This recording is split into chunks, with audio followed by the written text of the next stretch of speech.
Hello, my name is Wayne Hilborn, and I fully understand consciousness, and I'm about to explain it all to you in this this video.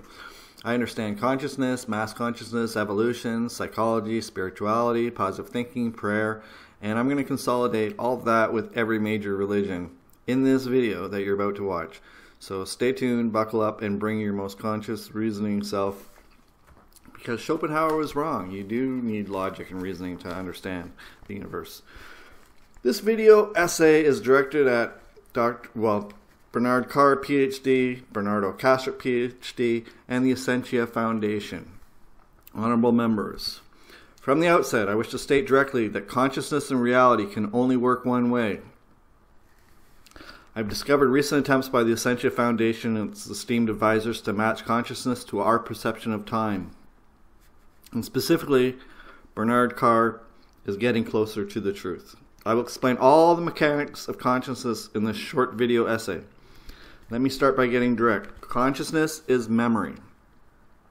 Everything that makes you you is memory. Now I'm going to be reading from a series of pages here because I want to use quotes that these members have used themselves. I can speak all this off the cuff. I can have conversations directly, but I don't want to. I'm somewhat lucid, so I want to make sure I cover all the points that I want to cover. So I'm going to be reading. You can close your eyes if you want. I'm not going to be making direct eye contact throughout most of this video. I'm going to be just reading. So buckle up. Be prepared to understand the universe, because I'm going to explain the entire universe to you in the next hour or so. And then some. If you have a memory you have experienced 1,000 times with great and fun results, you create the emotion of love. That's psychology. Love is a metaphor. Every memory of good things that you've had is occurring now. And as Bernard Carr likes to tell us, any theory of everything must contain the mechanisms for love and emotion. That comment is aimed at Bernard Carr, PhD. Again, I'm referring to notes here because I'm endeavoring to put these thoughts in a form that will speak to the esteemed Essentia contributors. Consciousness is memory, whether from the process of cooking a recipe in the present or remembering a past mistake, perceived past mistake, so you do not replicate it. I shall not speak on this concept much because anyone listening to this should have the wherewithal to grasp our reasoning mind is based on memories. Every memories are what make us conscious. And that might take some thinking, so pause the video and just realize that memory is consciousness. But it gets deeper than that, and I'm going to go a lot deeper than that. So, several weeks ago, I witnessed several of your speakers get very close to the truth of consciousness, most notably Bernard Carr.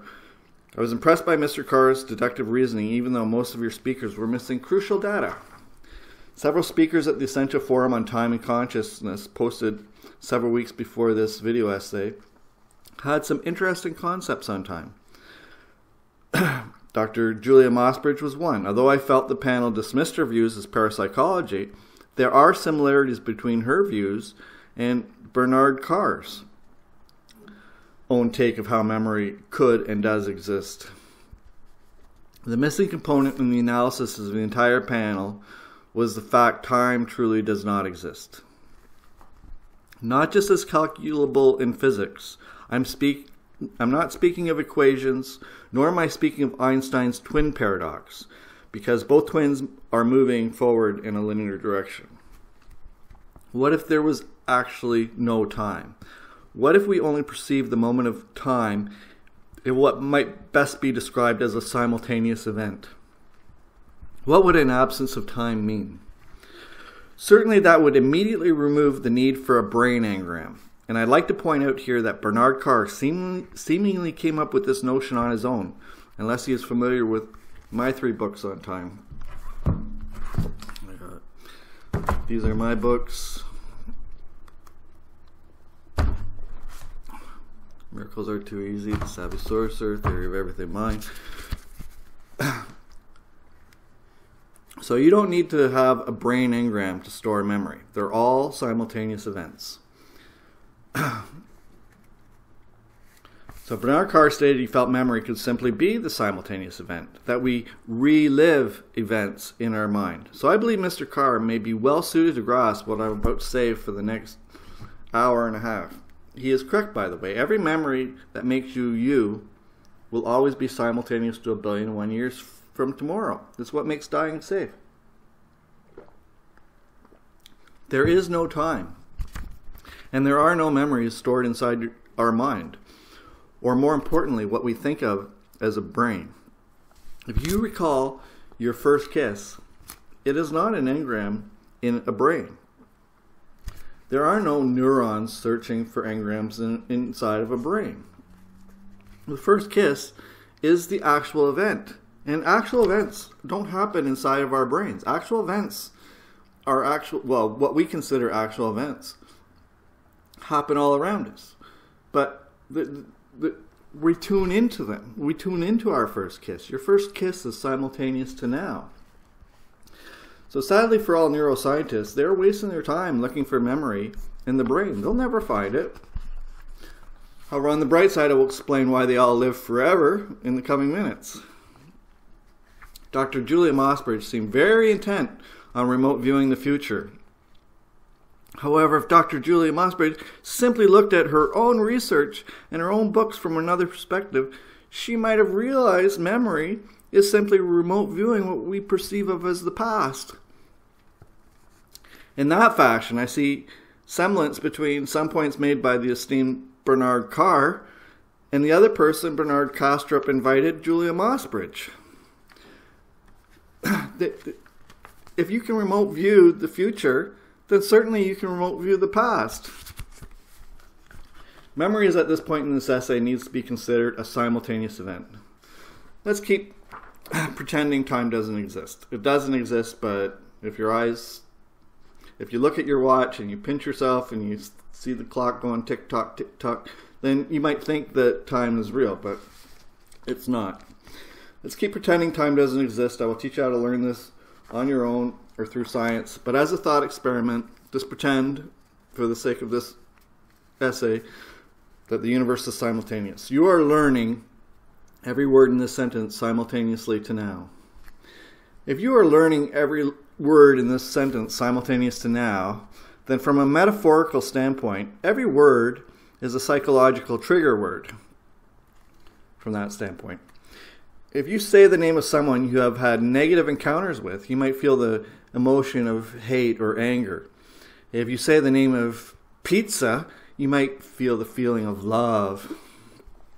Literary metaphors work well when describing consciousness.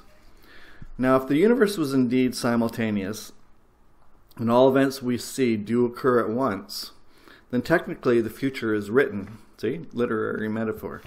This removes free will, as noted by the esteemed Dr. Bernardo Kastrup. That is the stance I see before me when I view the Ascension Foundation's good work on this frontier of science. Now, free will does exist, and that's because of some errors made by some of these members, but I'm going to catch them up and explain to you why free will exists within our society. Dr. Bernardo Kastrup has also dictated the truth of a diamond future we can achieve by altering our present or past. This stance would, of course, vindicate Aristotle. Bernardo Kastrup, PhD, is trying to vindicate Aristotle from my viewpoint, his version of Tellus. Charles Darwin was wrong. Evolution was teleological. What we evolve into makes us all the evolution forms we require to get there. The missing information. Listeners to this, many unfamiliar with my books, may guffaw or gasp if I mention retrocausality. For Aristotle's Tellus to work, the past would need to change to conform to the present. The past changing? That sounds very counterintuitive, some of you may think, but mankind has actually proven this in several ways. John Archibald Wheeler taught us topics like retrocausality. The delayed choice quantum eraser causes quantum collapse even into the perceived past. And people think this is just on the micro quantum level. Quantum retrocausality has been proven. So watch John Archibald Wheeler, one of the preeminent minds and the professor of Richard Feynman briefly explained. So here's one video I'm going to link right now. Let's think about one, because one of the deepest insights which occurred in the 30s and 40s, physicists called Stuckelberg and then Feynman, was that what is an anti-electron? What is an antiparticle? An anti-electron has the same charge as an electron. Why? Because it's actually the same particle. The only difference is that it's going backwards in time. Okay? And so this was a very profound principle. Feynman actually built his whole machinery for particle physics on that insight. And so from that point of view... So Bernard Carr was correct that consciousness is found in an expanded views of classical physics. A neuroscientist will never get closer to the truth. Here is John Wheeler himself explaining this. Why should there be two electric charges? But then we discovered that if you have a particle going one way in time and it turns around and comes backward in time, it behaves as if it had the opposite electric charge and was going in the normal way in time. So that was the idea of electrons and positrons. You might say, if you have an electron here and a positron here, and they come together and annihilate, that's it. But an alternative way to look at it is to say, this electron here goes up, turns around and goes back here. It doesn't make this annihilation business be so spectacularly different from ordinary deflections of particles. This introduction is thank the esteemed members of the Essentia Foundation, specifically Bernardo Carr and Bernardo Kastrup, PhD. And if I say Bernardo sometimes instead of Bernard, that's just a slip of the tongue, I'm sorry. Bernard Carr and Dr. Bernardo Kastrup, well, they're both PhDs, and shown how their works may correspond to the secrets of the universe I am about to reveal. I have published 3 books on the nature of the universe. Savvy Sorcerer by Wayne Hilborn, Miracles Are Too Easy by Wayne Hilborn, Theory of Everything Mind by Wayne Hilborn. These are my books. I have blogs, I have other videos. I'm just starting to do this on video because I'm prepared now to speak properly on this. I've always understood how the universe works. It's learning to explain it to academia that's been the challenge. So, in the recent Essentia Foundation broadcast from Bernard Carr presented the question. Bernard Carr posed the question at the Essentia Foundation presentation. He said, would a theory of everything include the mind? In my book, Theory of Everything Mind, show it on screen, that question is answered, but I will explain it all here. Theory of Everything Mind has been free on YouTube as an audiobook for half a year already, and I have actually sent emails to Bernard Carr long ago, several actually. Theory of Everything Mind has been free on YouTube. It's my published theory for everything, and it's fairly complete. Before we go any further, I will accurately explain consciousness in 6 words. Consciousness equals simultaneous events equals memory. That is consciousness with a big C. Bernard Carr seems to have come close to that conclusion also, but I will add to this momentarily. Retrocausality, as explained by Wheeler, was the key ingredient that seems to be slowing the understanding of everything. We feel linear and squishy, so it's you have to be clever to understand what I'm telling you here. For this presentation, I want to focus on explanations given by Essentia's own advisors. If Bernard Carr is correct that memory is simply an event we relive, his words, as opposed to that memory being a mythical brain engram, then what does that mean for the existence of the brain itself? You don't need memory in your brain if Bernard Carr's view of memory is correct. And I just watched him give us this version of memory. Think it through. If Mr. Carr and my younger self are correct that memory is simultaneous events we are tuning into, then why is a brain even required for consciousness? It's not. If your memory is not in here, and memories are what make us conscious, then consciousness is outside of the brain.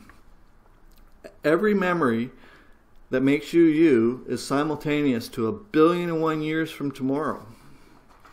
That is common sense and reasonable if time is not indeed real. That is reasonable if Bernard Carr's version of memory is the truth. I'm just beginning, so buckle up and bring your thinking caps.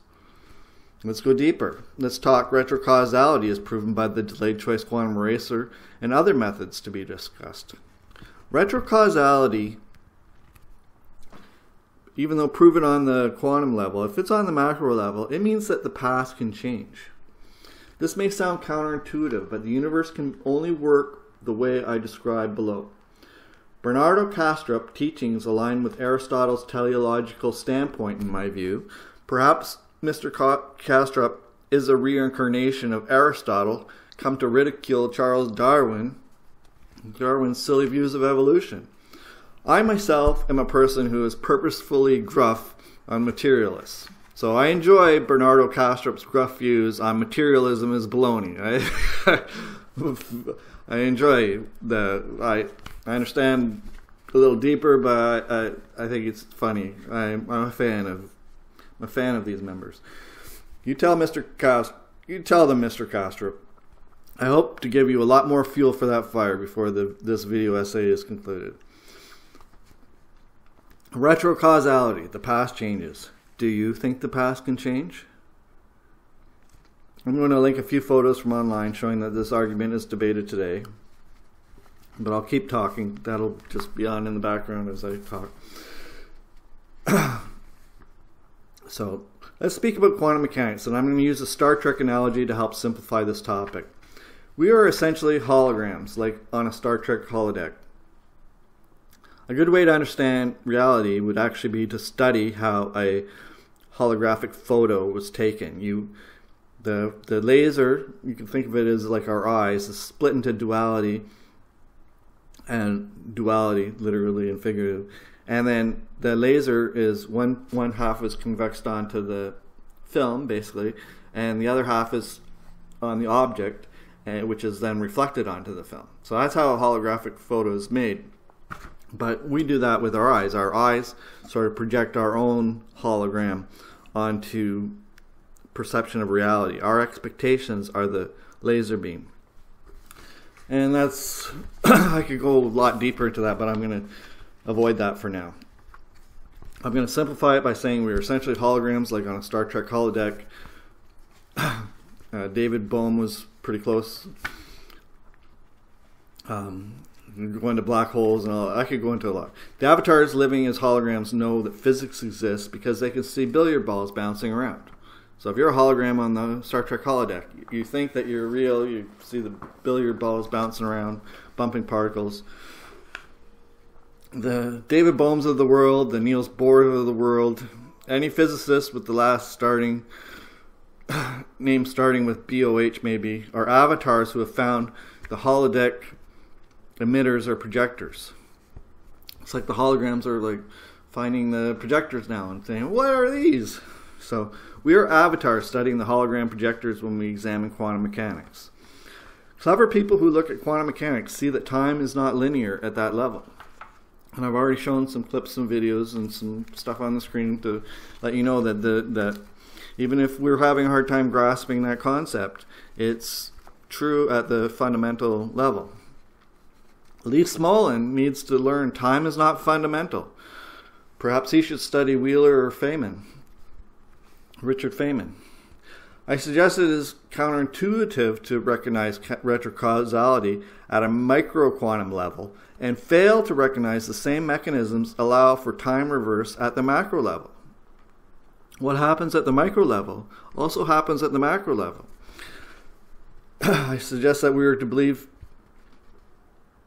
Okay. John Archibald Wheeler once noted that when these assumptions are applied to a device of interstellar dimensions, a last-minute decision made on Earth of how to observe a photon could alter a situation established millions or even billions of years earlier.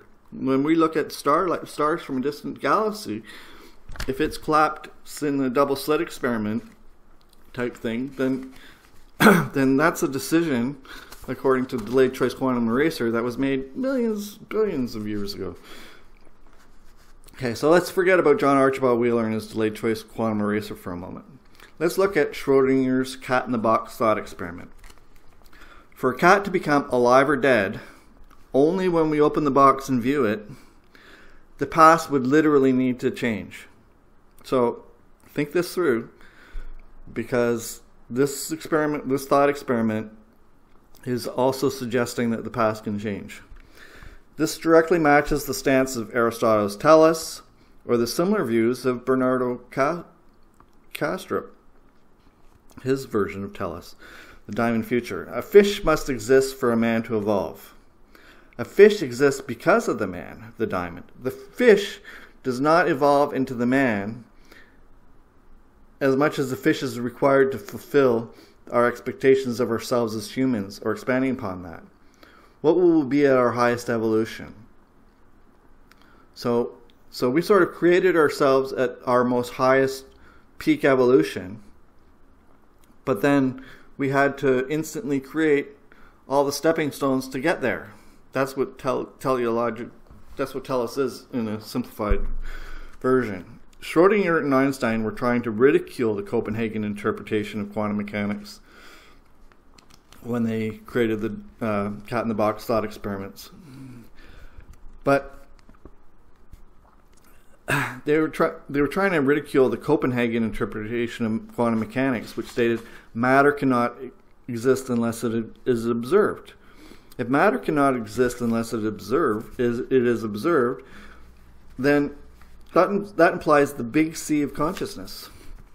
What other aspects of science can be more easily explained if we explore retrocausality or simultaneous time? What about entanglement? Bell's theorem proved Einstein's spooky action at a distance is real. I saw determinism discussed on the Essentia presentation, but determinism has been proven by the 2022 Nobel Prize in Physics to be a dumbass notion. Bell's theorem won the Nobel Prize in 2022. So I like to say physics proved that physics is a dumbass notion. But materialists must hop aboard the super determinism bandwagon if they wish to cling to such absurdities. In quantum mechanics, this is a super determinism quote from Wikipedia. I'm going to quote unquote. In quantum mechanics, superdeterminism is a loophole in Bell's theorem. By postulating that all systems being measured are correlated with the choices of which measurements to make on them, the assumptions of the theorem are no longer fulfilled. A hidden variables theory, which is superdeterministic, can thus fulfill Bell's notion of local causality and still violate the inequalities derived from Bell's theorem. This makes it possible to construct a local hidden variable theory that produces the predictions of quantum mechanics for which a few toy models have been proposed. It has been suggested by others that entanglement can be easily explained if we entertain the topic of retrocausal time. The particles just altered their past, as we all do. I'm going to show a video clip, YouTuber suggesting retrocausality explains entanglement. Let's look again at this situation and envisage a retrocausality explanation. According to retrocausality, as soon as the measurement was made on the first particle, that decision was correlated back through time to the very moment where these two photons were created, allowing that correlation to influence and embed in both photons so that they agree on their spin direction when measured at some future point in time. In the simpler double slit experiment, the experimenters found that if we fire electrons one at a time at the slits, they would still get an interference pattern. How? Clearly, this would be probable if time does not have an effect on electrons. Time doesn't have an effect on electrons. The electrons fired through the slits would be simultaneous to each other, no matter when we fired them through. Split and show another clip of the double slit here. Time is indeed related to consciousness, which I've stated for decades. My first book is from 2015, explains that the past can change. Now let's look at Eugene Wigner. Wigner accurately expanded upon the Schrödinger cat-in-the-box thought experiment. His version was that when the supervising scientist opened the box to find a live cat or a dead cat, that scientist was also inside what we would consider a box. So instead of a simple cardboard box containing an alive cat, he discovered upon opening the box, the alive cat and the supervising scientists are now themselves inside a laboratory with a closed door, emulating a similar box. So this expands forever. So when someone opens that door, they collapse them into the superpositional state. The outcome of whether the cat is alive or dead, according to the Heisenberg uncertainty principle, is an outcome based upon what these scientists might deem probabilities or randomness. There are no probabilities in our universe. To reference a comment on the Essentia presentation by Mr. Carr, God does not play dice with the universe, a sentiment made popular by Albert Einstein. There is no random. Nothing is random. As much as I enjoyed the Copenhagen interpretation by Bohr and Heisenberg, Heisenberg's uncertainty principle is flawed. The universe has no random or probabilities. Expectation runs it all. Expectation, if you looked up expectation in a thesaurus, it also means faith. Expectation runs it all. Faith runs the caboodle. Who knew? Faith runs everything. It changes the past. The main error of quantum mechanics is thinking God plays dice. Eugene Wigner suggested consciousness causes quantum collapse. He's a famous physicist. If you're not one of the members of this, this is directed at academia, so you should know who Eugene Wigner is. And specifically, this was examples used by Bernardo Carr in his presentation. Eugene Wigner suggested consciousness causes quantum collapse, but it is collapse into the perceived past. So I'm adding to what he said. That theory comes only from me. I learned the past changes through manifesting. I'm giving theories. This is my own theory that you can match. I thought, but then again, I thought that tellus was my own theory. I didn't realize it came from Aristotle and stuff like that. I've understood the universe for a long time. Since I was little, it's when I try to explain it to the universe, I found that there's similar theories to my own and stuff like that. But you'll recognize that a lot of this is shared, and a lot of this is my own. So you can decide which and what. I learned the past changes through manifesting, what physicists might term magic. Even if they are not on board with magic and miracles, magic exists more than what we do, and I'll cover that too in this video. Contrary to the notions of Albert Einstein, most every quantum physicist of our current era will say probabilities cause quantum collapse. This would be playing dice. Those who study consciousness and quantum physics have all heard the notions that the observer creates the universe. Ooh.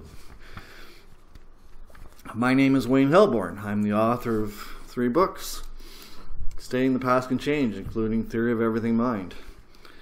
What do you, the listener, think can cause quantum collapses, if not by random? Expectations.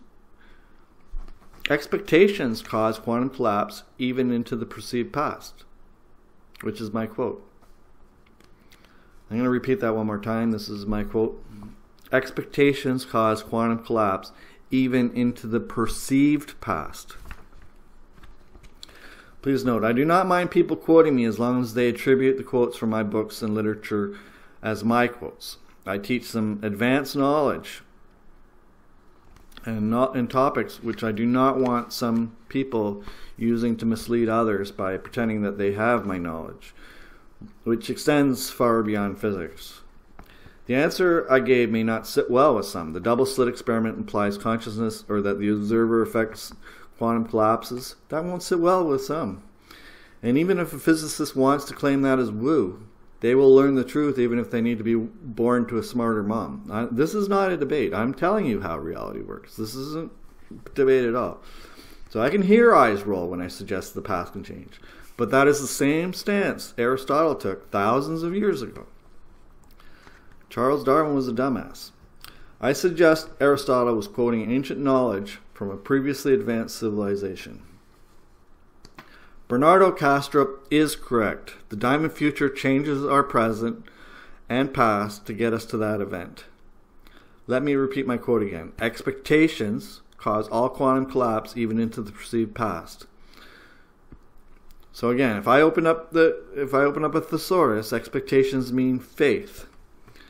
So I'm telling this esteemed panel, or academia, that faith causes everything. Who knew? Faith alters your past. Expectations run everything. I fully understand consciousness as you will when you finish this video. It's not because I'm a neuroscientist feebly trying to get closer to the truth. I'm primarily a teacher of magic. I realize to those ignorant of magic that may sound like a fluffy claim. But those who manifest often can learn that many things we manifest will never make linear time sense. So if you've had experience manifesting, sit down with a pen and paper and analyze your things you manifested. And a lot of times you'll notice that those things were on their way to you before you gave intentions. So that's actually the smarter way to learn that the past can change. You don't need to study Wheeler. I'll repeat that again. Those who manifest often can learn many things they manifest will never make linear time sense. I will quote Bernard Carr from another video. The above is my own theory, whether anyone believes it. I've spent years trying to dumb down consciousness so even idiots can grasp it. And I have many copyrighted quotes that I'm going to use in this presentation and my books and whatnot. I'm a spiritual teacher, a guru, a spiritual leader. I do not profess to have more than human. I don't profess to be more than human. I don't want anyone saying that they're more than human. Nobody is more human than anyone else. Nobody is more God than anyone else. I'm going to get into all that. I'm going to consolidate everything that I've told you. Consciousness, mass consciousness, psychology, evolution, religion. I'm going to consolidate all in this video.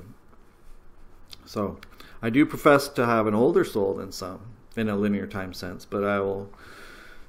something I will talk about in other videos and stuff. This is a presentation for the Essentia Foundation, specifically Bernard Carr and Bernardo Kastrup. And any academics or any fans of my videos.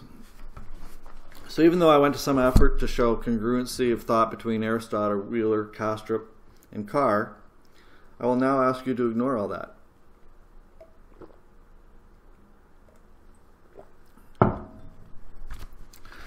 That is only to make you curious enough to think of stuff and pay attention. Let's talk about the metaphysical stuff for a minute. Or parapsychology, or woo. It may sound ridiculous prior to learning expectation causes quantum collapse even into the perceived past. If a law of attraction type practitioner manifested a pet dog, they would suddenly have a neighbor who has a pet dog the size and shape that they wanted. But that neighbor purchased the dog a month before you even began giving intentions. If you manifested a parking space at the mall, how did your expectations when you pull into the parking lot, your positive thinking, your affirmations affect a shopper 20 minutes ago in the past so that they would leave the parking space just as you're pulling in? So when I say expectations cause all quantum collapses even in the perceived past, realize I am explaining all law of attraction, all positive thinking, and prayer in 10 words. Bernard Carr is not currently of the view the past changes, but I hope he expands his worldview. And I have a different worldview. To me means has a different connotation. I think of the worldview as afterlife thingy. This is not a debate. I solved consciousness fully. I solved religion fully. I solved everything. Every religion, if you base it on what I'm saying in this video, can be interpreted as accurate or not accurate. You're just pay attention. If Bernard Carr and my much younger self are correct that our memories are actual events we attune to, they're not in here, then a brain is not required for a memory, is it? If your memory of a first kiss is out there, as a simultaneous actual first kiss occurring concurrently to now, then how stupid would someone need to be to think a brain was related to memory or consciousness? And in fact, it's not. The brain isn't necessary. So think it through. Maybe watch this video in segments if you need to think these things through. What part of your brain would store anything if memory was something we tune to, like a television set or a radio? Nikola Tesla said the same thing. He said his brain is only a receiver. Here is the quote from Nikola Tesla. Quote unquote, "My brain is only a receiver in the universe. There is only let me try again. My brain is only a receiver. In the universe there is a core from which we obtain knowledge, strength, and inspiration. I have not penetrated into the secrets of this core, but I know that it exists." Now, Nikola Tesla is considered one of the preeminent physicists of our era. He invented AC electricity, remote control radio. In this quote, he suggests his ideas came from outside what we may deem a brain today. Einstein said, "God does not play dice." Tesla said his brain is a receiver.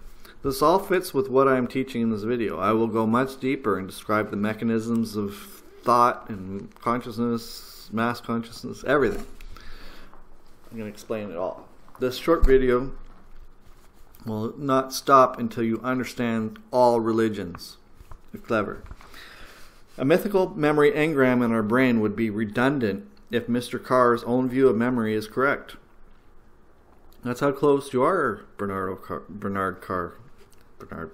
Sorry. I would like to add here that the reason I'm responding to the Ascension Foundation video here is because Bernard Carr has come closer to understanding consciousness than most anyone, except me. I understand consciousness fully, but I was not expecting anyone else to come this close so quickly. I don't have hope for everyone. Maybe some people are first-time humans, but I'm certain Mr. Carr will grasp what I will say in the future of this very video. Mr. Carr, if you are correct about memory being a reliving of the actual event, or tuning into the actual event, then that describes memory void of a brain. Let's, for the sake of conversation, call that simultaneous memory. If your memories are all entirely simultaneous actual events, then a brain is not required to remember anything. Just the attuning would be enough. If we applied that logic and reasoning to all of your memories, then you would realize you are remote viewing the understanding of every word in this sentence. Every single word in this sentence you are learning concurrently to now. Bernard Carr should also realize that all of these words, boogeyman, marriage, sex, rock and roll, all have metaphorical associations because we're experiencing all of our good, bad, and ugly all simultaneously to now. If you have fear when standing at the edge of a cliff, it is because you have associated that height with previous falls, and not necessarily from this lifetime. Reincarnation, a topic I will get into shortly. This video will explain consciousness fully. It will also unite consciousness and religions. This video will explain all of reality. And I'm merely warming up if you're with me so far. Let's explore consciousness with a big C. I'm trying to use Bernard Carr's own references and analogies to make some points to him and his colleagues. I have big C, little c consciousness. So, if the brain is not required for memory, as simultaneous memory indicates, then why would a brain be needed for thought? Let's talk about consciousness with the big C and your kitchen toaster. You see your kitchen toaster making toast for breakfast, but could your toaster be conscious? Think it through. I'm going to answer that in a minute. Yes. Your toaster, void of brain, is aware, memory equals consciousness, that it is simultaneously at the factory. If you do not need a brain for your memory or consciousness, then why would your toaster? So that is another quote I've worked hard to develop. Here's the quote again. Your toaster, void of brain, is aware, memory equals consciousness, it is simultaneously at the factory. Now, someone like Dr. Julia Mossbridge can simply apply that notion of precognition in reverse to leap to the same conclusion as myself or Bernard Carr, that memories are actual simultaneous events. If we can see the future, surely we can see the past. The universe is very simple. And I'm the host with the most who will dumb down consciousness a lot more to help your own thinking if you're a thinker. Okay, so I've accurately explained why a toaster and a rock have consciousness.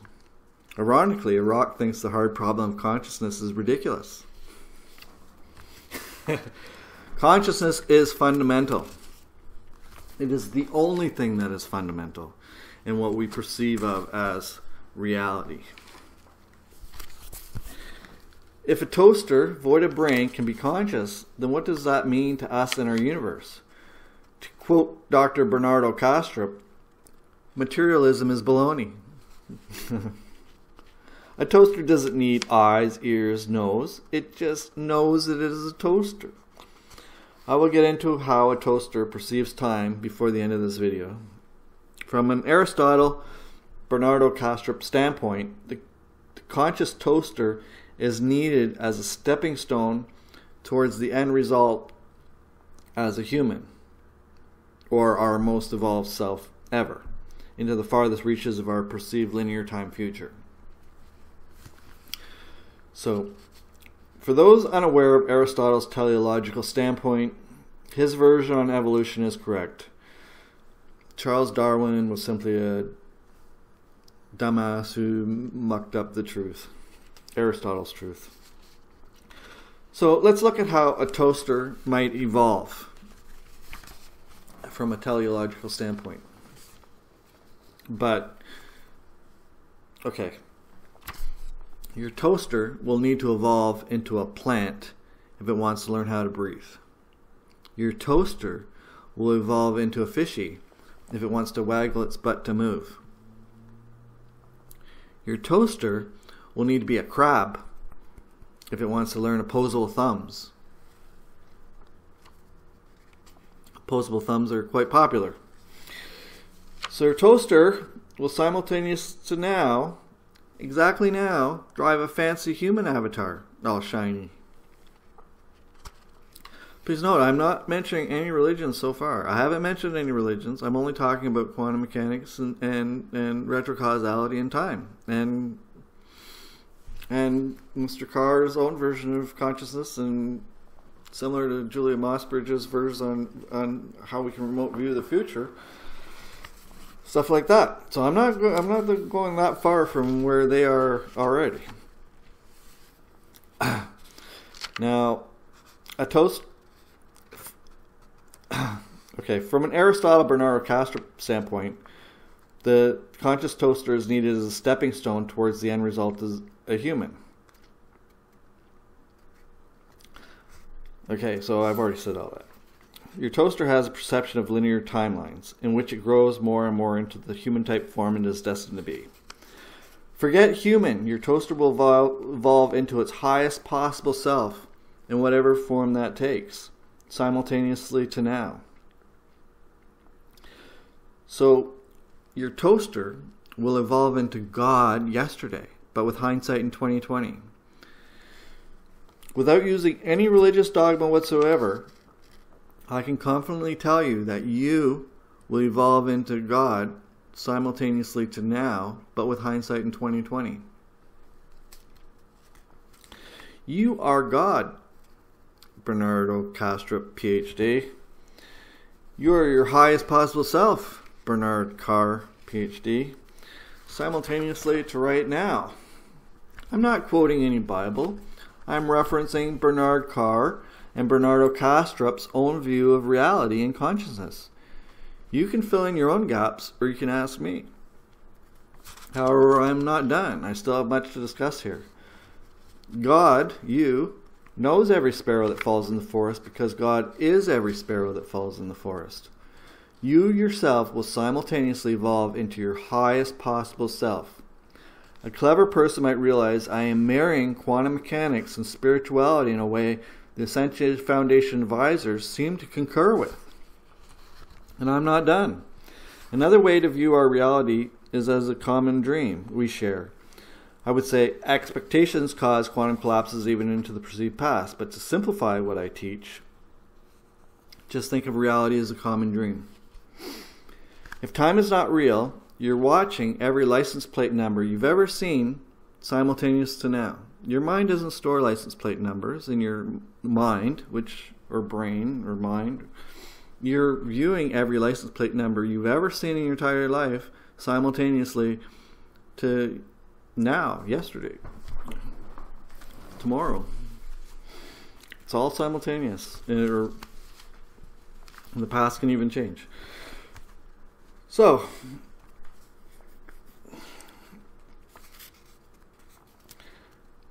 if your toaster evolves from a toaster into a plant to learn to breathe, and then a fishy that waggles its butt to move, then we would call that reincarnation. Currently has an ego of a toaster in a linear time stance. So if we can reason out the truth or lies of religion, if we apply these concepts, reincarnation would be logical. The toaster, as anything less than God, would be illogical. Let's talk about thoughts and thought forms. Nothing is technically real in our mental universe. You are in a dream format now. If a toaster is capable of consciousness, if a toaster is capable of consciousness, then what about the word toaster? Can a word carry as much consciousness as the actual toaster in your kitchen? What makes a word on a page or a word in the sentence less real than a kitchen toaster if we're in a mental universe? There's no difference. A toaster has the applied metaphors of existence, whether personified as a word on a page or what we might deem an actual toaster. Every word in the sentence has unique consciousness. I'll repeat that because it is a new concept for some associated with the Essentia Foundation. I'm about to go really deep, so put on your thinking caps. Every thought is itself conscious. These are quotes from me in my many previous books, websites, and YouTube videos.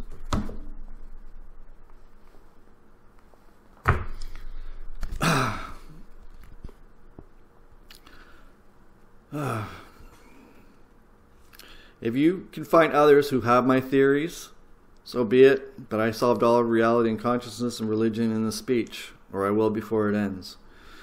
And nobody else is currently even close. Eugene Wigner had a clue, Carl Jung had a clue, Wheeler had a clue, Aristotle had a clue. There are many who seem to have many parts of my unique philosophy. I'm not a philosopher. I'm an accidental philosopher. I teach magic, manifesting, power of the mind, positive thinking. But those who manifest can see linear time doesn't always make sense when manifesting. So this is all common sense to me. Dumbing it down for physicists and philosophers would be more of a challenge than solving the universe. And neuroscientists are just clueless. Might as well be a podiatrist for as far as I'm concerned. So this is all common sense. Your brain is so utterly meaningless. Your brain has never held a memory or a thought. Never. Your brain is empty. Especially mine. Look, Look how empty. Look at my eyes. See how empty my brain is? Thoughts are akin to memory. They're also simultaneous events we attune to. The universe is very basic. Basic. It's very simple, actually. There's no surprise ending if you're following this so far. In the end, you can be only one thing. Resonance. You are resonance. You're not a body or anything. You're resonance.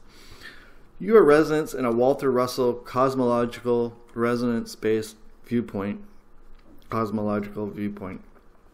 Think of that for a moment, if not familiar with my teachings. Thoughts are not in your brain, nor is any memory. Consciousness is our resonance and our ability to string together a series of moments in a linear time way.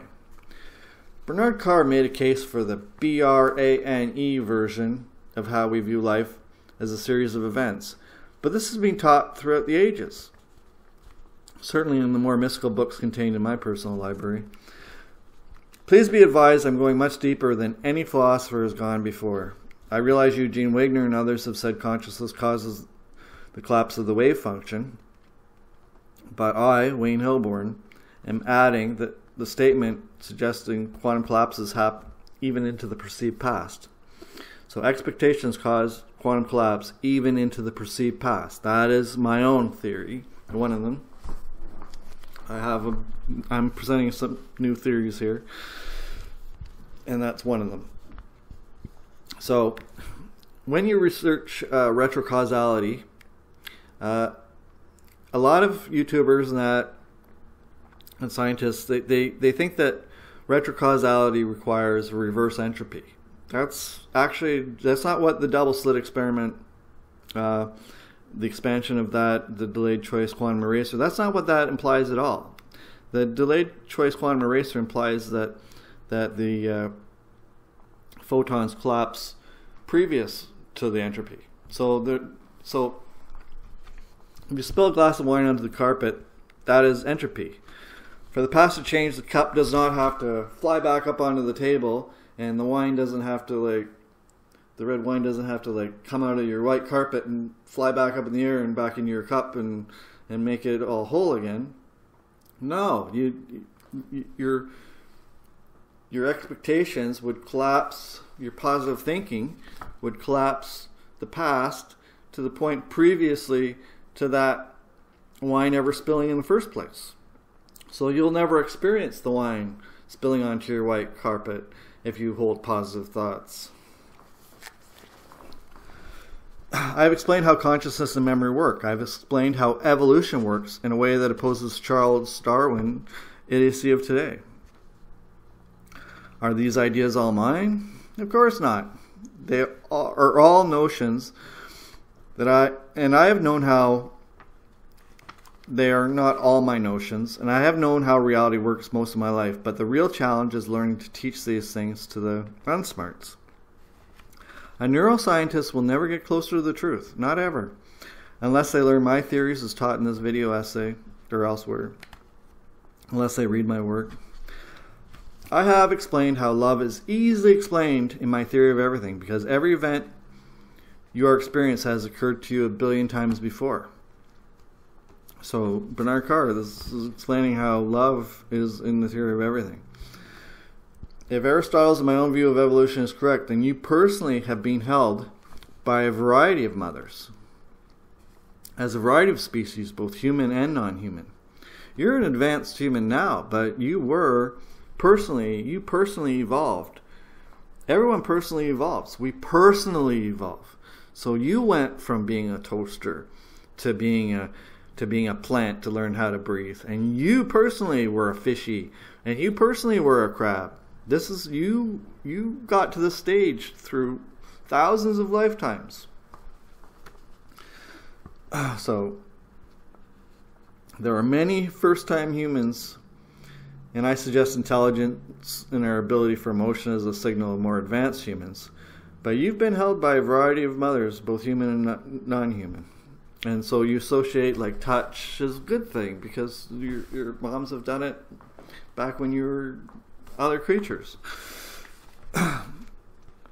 So I've only touched on consciousness in this video, and it will not end until I have consolidated science with all religions. And if you, the viewer, are intelligent enough to deduce that your toaster doesn't need a brain to sense it is simultaneous at the factory, then you have a firm grasp on what memories are. And that matches Bernard Carr's own view of memory. The toaster doesn't need a brain to hold memory if we relive that event, as Bernard Carr recently said in one of his videos. And that would explain to you why you live forever by default without going into religious dogma. If your brain doesn't hold your memories and everything is simultaneous and retrocausality is true and stuff like that, then you live forever. Well, I'm going to get into all that. I'm going to explain all that. I'm going to explain how you're going to perceive your future of forever. I'm the very first philosopher to state that consciousness is simultaneous actual events idiots deem memory within the avatar brain. I'm the first philosopher to say expectations cause quantum collapse even into the perceived past. I originated my philosophy thinking I alone was teaching the proper evolution. It was not until I began trying to explain to the world using science that I began to learn things like tellus. Aristotle has apparently beaten me to the proverbial punch. And that punch beats the Kool-Aid the science muggles are drinking today. So I will let you learned men and women decide what aspects of my philosophy has been previously stated by other philosophers or scientists. I do not care about who originated the philosophy. Simultaneous reality can only work the way as I'm describing it to you right now. So I do not care who originated the philosophy, but I do not want any frauds dictating my writing with claims to be something beyond human. I'm not a fan of some failed psychic researchers like Sadhguru who feign enlightenment for a buck. Sadhguru would not want to debate me on television. I can name many who claim to be spiritual advisors driven by fraud. Darrell Anka, Bashar, Abraham Hicks, to name several. And I teach spirituality more than I teach science, so you might not be familiar with some of these names. Well, I know. Anyways, I'm trying to arm Bernardo, Kastrup, and others with further ammunition to take on those who insist materialism isn't baloney. Clearly what I teach reaches further than Bernard and Bernardo. Okay, I'm going to explain the difference between Bernard and Bernardo because that's a question that they posed in another video. So, and I'm speaking of Bernard Carr and Bernardo Kastrup, and when I say Bernard and Bernardo. So imagine Bernard and Bernardo are both ketchup bottles sitting in a group ketchup bottle consciousness. Do toasters and ketchup bottles have a consciousness if they do not need a brain to sense they are not in Kansas anymore? That is up for the muggles to deduce for themselves. So what are thoughts? Specifically, if a brain does not exist, what are thoughts? Remember, technically everything, according to the smartest physicists of our time and the smartest magicians of our time, time is not an actuality we can entertain. Unless they have a very low IQ, or first-time humans, or they pinch themselves and feel linear and squishy. I think Bernard Carr has come closest to what we think of as memory, aside from my younger self. I did not mean to credit Julia Mossbridge with forward thinking, although I suppose precognition by definition is forward thinking. But I teach precognition myself, and those who accept precognition are a dime a dozen.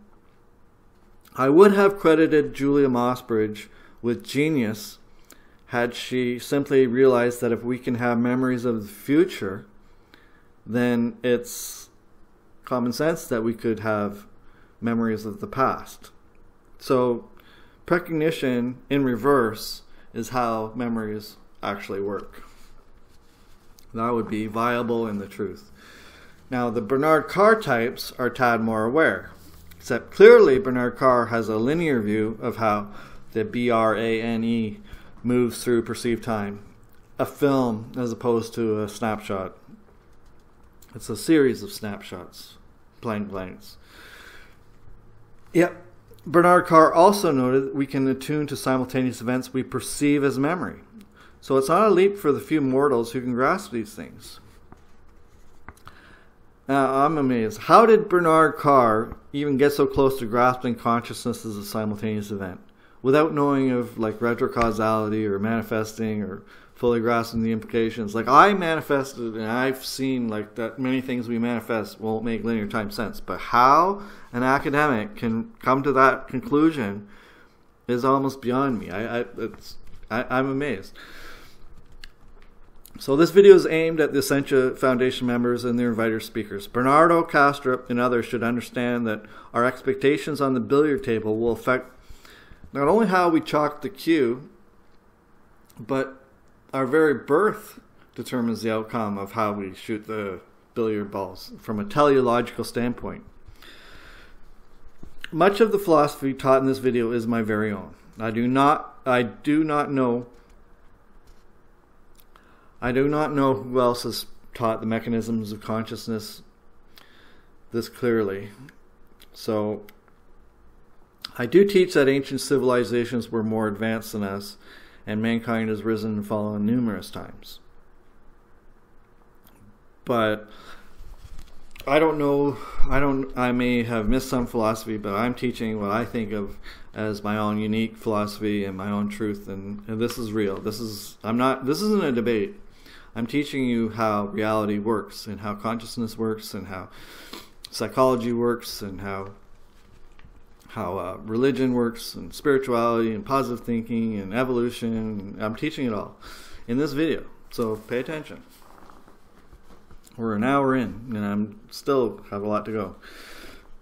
So if everything is indeed at least as conscious as your toaster, then every thought by definition would also be conscious. The brain does not contain any memory or thoughts. It is an antenna, if we use Nikola Tesla's radio analogy. So, as a thought experiment, if you're new to discussions of elementals or conscious thought forms, pretend every thought in your mind, every note on a piano, is itself conscious. Every word in a sentence would hold a consciousness. How does my mind choose what words I will say next? Except for I'm reading it. But how does your mind choose from thought to thought? Thoughts are lobbyists. They petition our minds. And if I point to my brain, pretending it is the same as the mind, I could visualize dozens of thought forms trying to persuade me to think. Go here, go there, think this, go that, buy this, last chance for gas. So thoughts petition our minds, and I point to the brain as a metaphor, but our minds are everywhere. Our minds are out there. We are personifications only. So you walk past a store, the thought form brings back metaphors that influence our current events. Like I said, buy me, eat here, last chance for gas. These thoughts are all external. Bernardo Kastrup cannot speak of the avatar brain without realizing the brain itself is a materialistic concept. Consciousness is only with the big C. A phrase I'd actually not heard of until recently. Big C, little c, it's consciousness, it's spelled the same. You are only resonance. You're also experiencing time in a perceived linear time format. So you will live forever and ever as a result of this combination.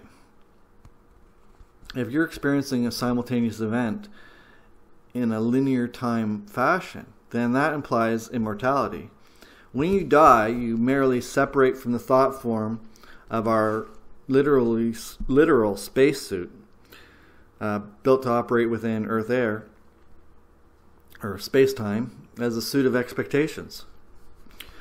I have so far presented a theory of everything that includes mind and the emotion of love. I did not think I'm saying anything that should be controversial to bright minds. So the easy explanation of why one person can be a Bernardo and another person a Bernard is due to personification in a literal sense.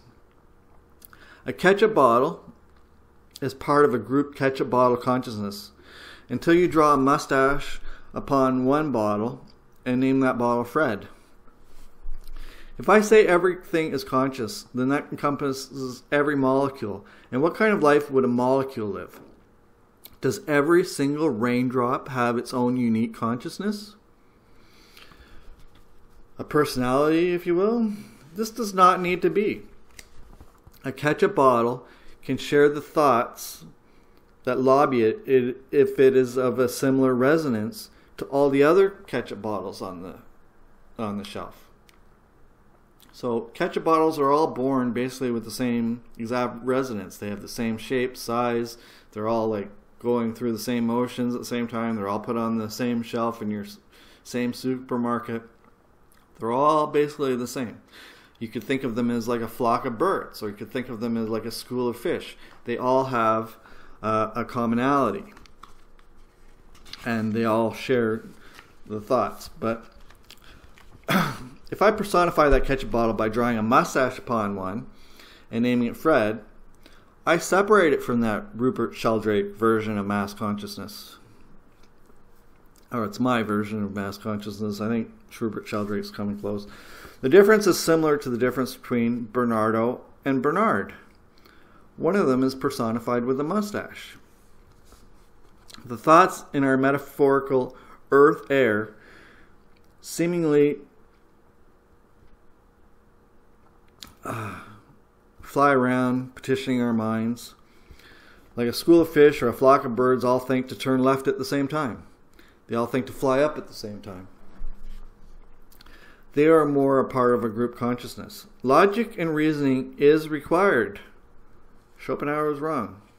Perhaps more so when dealing with consciousness. Anyone who suggests we need to trot logic and reasoning out the window to grasp consciousness is absurd. If Bernard and Bernardo were the same mass consciousness, they would attend the same events, speak at the same lectures, and might even share similar names. We are all rooted in a group consciousness, but we are all personified versions. Everything is written.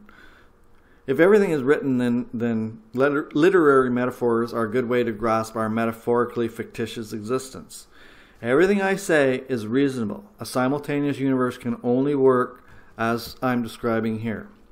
Let me briefly ridicule Nick Bostrom's simulation hypothesis, because I'd like to exclude that notion also. You cannot simulate a simultaneous simulation without superdeterminism, a concept ridiculous within itself. If anyone listening has ever considered artificial intelligence as heading towards sentience, let me burst that bubble now. No computer in the history of man has ever thought of anything. Computers can only compare variables at a high rate of speed or flip a switch. A software flowchart has only two kinds of boxes: the diamond-shaped decision boxes and the square-shaped command boxes. There is no third type box that will say, think of a random number between 1 and 5. That can never occur. No computer will ever think of a random number between 1 and 5. It is a most certain impossibility. I advocate for the consciousness of everything, but I do not want that being misconstrued as an argument in favor of computer sentience. Computers only compare variables at a very high rate of speed. Compare. Every line of computer programming is basically essentially an if-then statement that compares things, or it is this going to the square box to flip a switch. So at the conscious level, a computer may think the hard problem of consciousness is as ridiculous as a rock does, but that won't make a computer software alive in the sense that we might expect. So you would need to make a flowchart sentient before you can make a computer sentient. That's, for simplification, another one of my quotes.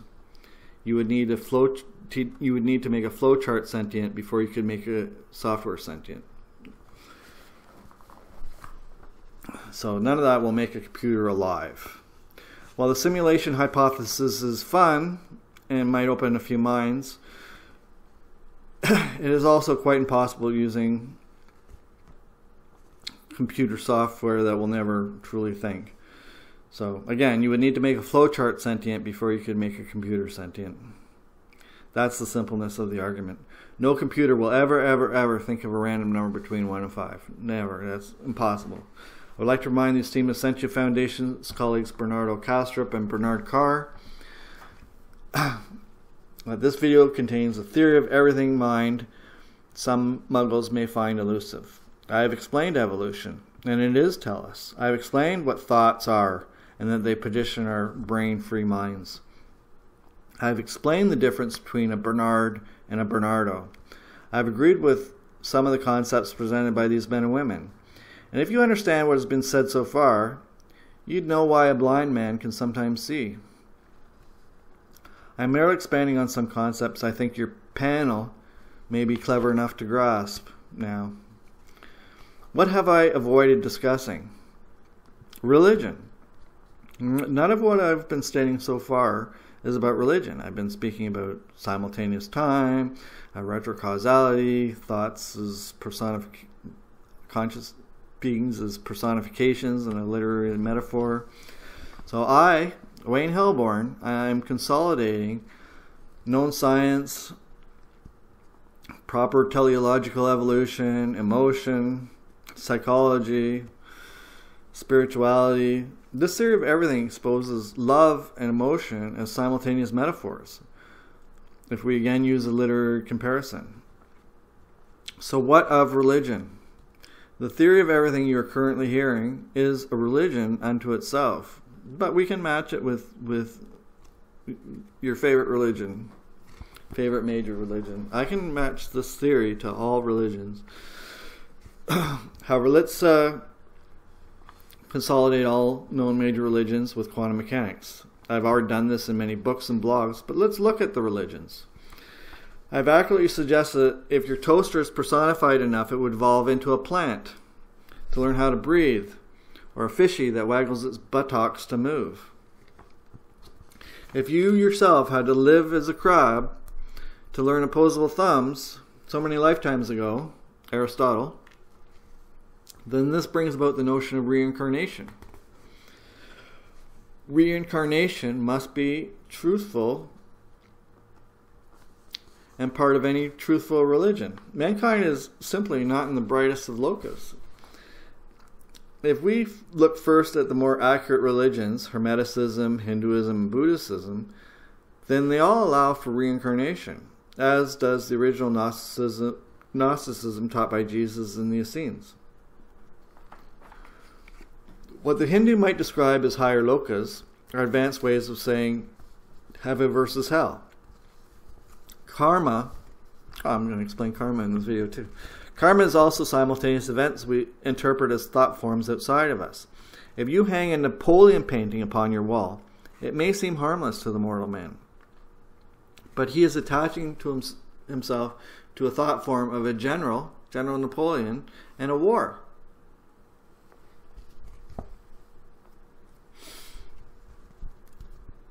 Memories are themselves conscious. Did I mention everything is conscious? Did I mention consciousness is fundamental? So you would bring the Napoleon Bonaparte painting into your next incarnation. It is a thought form you associate with. It steers your resonance. You can distance yourself from that Napoleon painting by getting rid of it. And then you change your resonance. Free will does exist. The retrocausality brings in another dimension, and all we are is resonance. So it's a complicated subject. I can talk about that more. I will. So Hindu locus can be looked at as a heaven or hell. However, logically, you can never have a heaven or a hell. You need bad to have good, and you need good to have bad. I can debunk heaven or hell in one sentence. 6 words.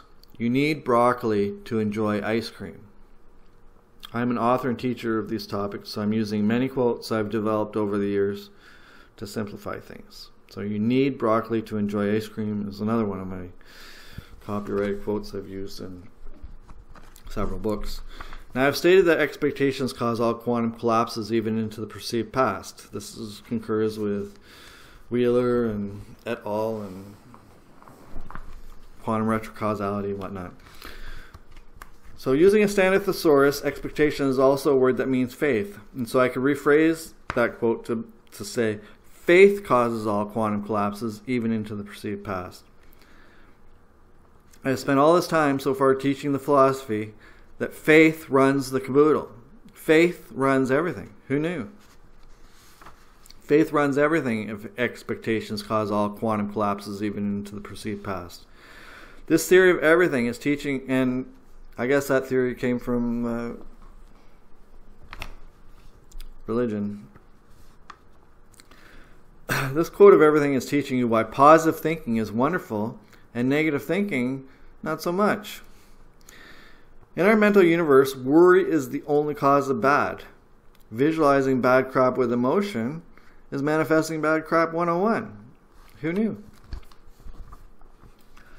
So worry is the root of all evil. Daydreaming is the root of all good in a mental universe. You want to know why God makes children starve or have disease? It's because of worrying mothers, and worry is the only cause of evil. Now, we also choose our life. I could get into it. I'm not going to go into all that right now because I'm trying to get through this and explain this in an academic, using to Bernardo Carr and Bernardo Kastrup and people that are looking at the physics of consciousness and the silliness of physics. So, all good is created by daydreaming in our mental universe. Worry is the root of all bad. Now, the very first Hermetic principle, which explains everything, the first Hermetic principle explains everything that I'm saying right here. The first Hermetic principle states, the universe is mental, the all is mind. You don't even need to go to the second Hermetic principle. Just stay on the first Hermetic principle and you'll just understand the entire universe. Rene Descartes' mommy was simply a dumbass for telling him that he was a real boy. Can Rene Descartes' mommy prove to him that we're not living the dream? No, no one listening can self-pinch and declare yourself a real boy or girl. That's a pretty daft assumption. Scientists assume they are real boys. Mortal men can pinch themselves 1,000 times within a nocturnal dream and never make that nocturnal dream real in a sense that we can accept today. If you can pinch yourself in a nocturnal dream, then would that make that dream character real in a sense that we would accept? Or what if Rene Descartes' mommy told you that you're a real boy? Is that proof that you're real? Can someone attach a note from their mom in the comments below, like a link to a note from their mom that proves to me that you're real? Because my gruffness and attitude toward the daft is akin to Bernardo Kastrup's calling materialism a baloney. I sort of make fun of academia, or I didn't realize academia was even getting this close. I hope you may use my arguments, please credit me if doing so, to vindicate yourself in certain circles, because my arguments are pretty sound. I say it is laughably absurd to think you're a real boy based on the say-so of someone's mommy. Totally absurd. So my question to any neuroscientist trying to get closer to the truth: can you prove to me that you're a real boy? Who has the extraordinary claim? I think it's common sense that we're living the dream. So someone comes up to me and they say, "Oh yeah, well I pinch myself so I know I'm real." That's not logical. That's not. You can pinch yourself in a dream at night. That doesn't make it real. If we simplify things, and I will do exactly that before this video concludes, the burden of proof is upon the naive people who assume that they're mortal men. I teach that those who manifest often enough will see many things that manifest that can never make linear time sense. I'm a teacher of magic. I'm Wayne Hilborn.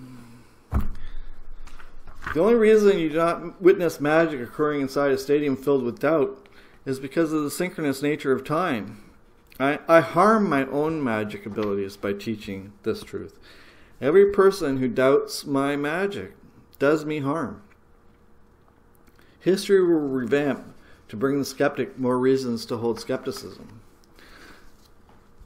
I've told my tooth fairy story many hundreds of times, if not thousands, how every religion/miracle works. Imagine a skeptic was drowning in the ocean. He would die. Now imagine the drowning person is a devout tooth fairy. The tooth fairy is his god. This man attends tooth fairy churches. He donates to tooth fairy charities. He has always been a devout tooth fairy. He even brushes his teeth 4 times per day. And now imagine this tooth fairy is drowning and he cries, "Please save me, Lord Tooth Fairy." And this positive outlook he has seeds history. Suddenly, 3 days ago in the past, perceived past, did I mention this next part occurs in the perceived past?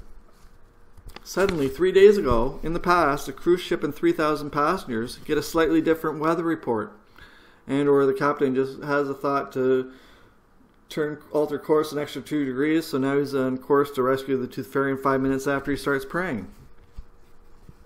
The Tooth Fairy was at home packing for a sailing adventure the following day, and yet a cruise ship and 3,000 passengers have already altered their superposition. They are Schrödinger cat in the box to match the expectation of the Tooth Fairy, the supervising scientist. The error of quantum mechanics is simply that they use probabilities to affect changes instead of expectation, a more accurate portrayal of what occurs. It's not probabilities that changes reality, it's faith. Now, what occurs after death if we accept the truth I've been stating so far?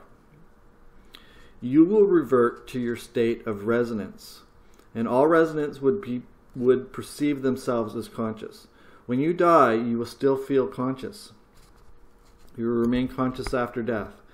Remember that all of our thoughts petition our minds. They are mental lobbyists. Thoughts lobby our minds. They petition our minds, not brain.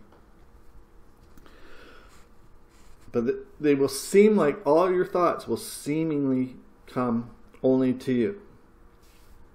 Now, would a school of fish know that they are all thinking the same thoughts at the same time?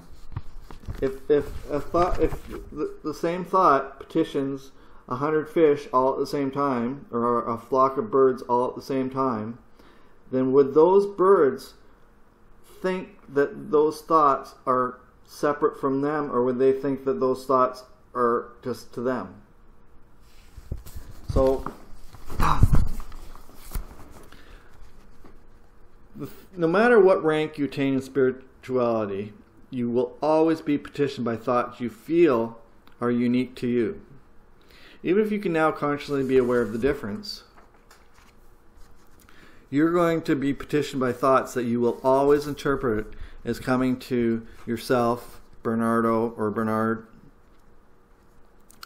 And you're going to think that you're unique, but you might share the same thoughts with other people in your room, or other people with similar resonance.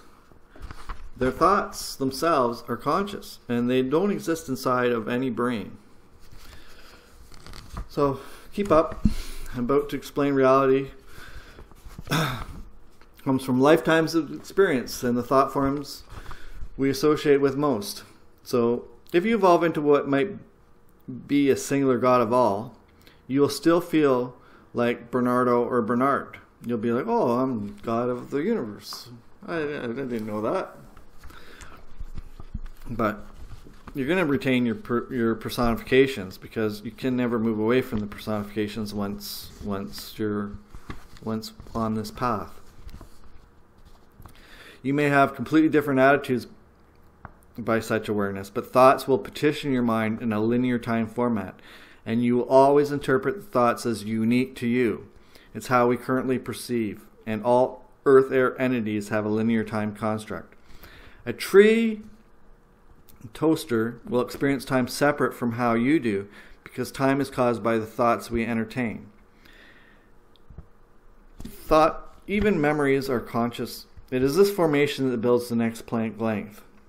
So if it ever became possible, it isn't, for Bernard or Bernardo to forget their personified uniqueness, they would be petitioned by thoughts they interpret as their own, but they would share the thoughts with the rest of the perception of God. So if you could move away from the personifications that made you, or Bernard vs. Bernardo, then the thoughts that you hear, you will feel are unique to you, but they would be shared among. At that point, you would be like a flock of birds or a school of fish, which you've moved away from. No philosopher or science has ever articulated consciousness as how I can, or how I have.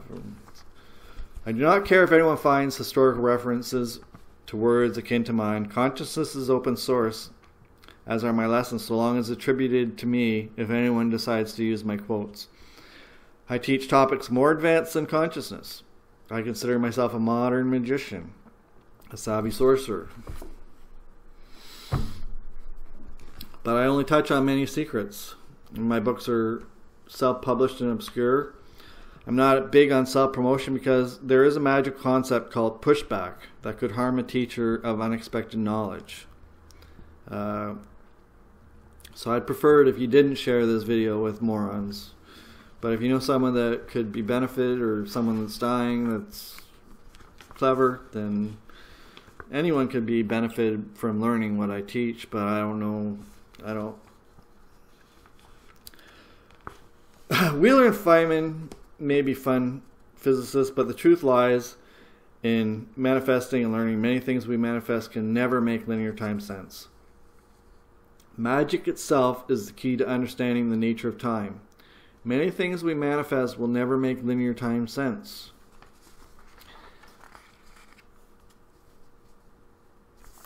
An experiment you can do at home. Using my next quote, repetition is the most obvious hack to focus.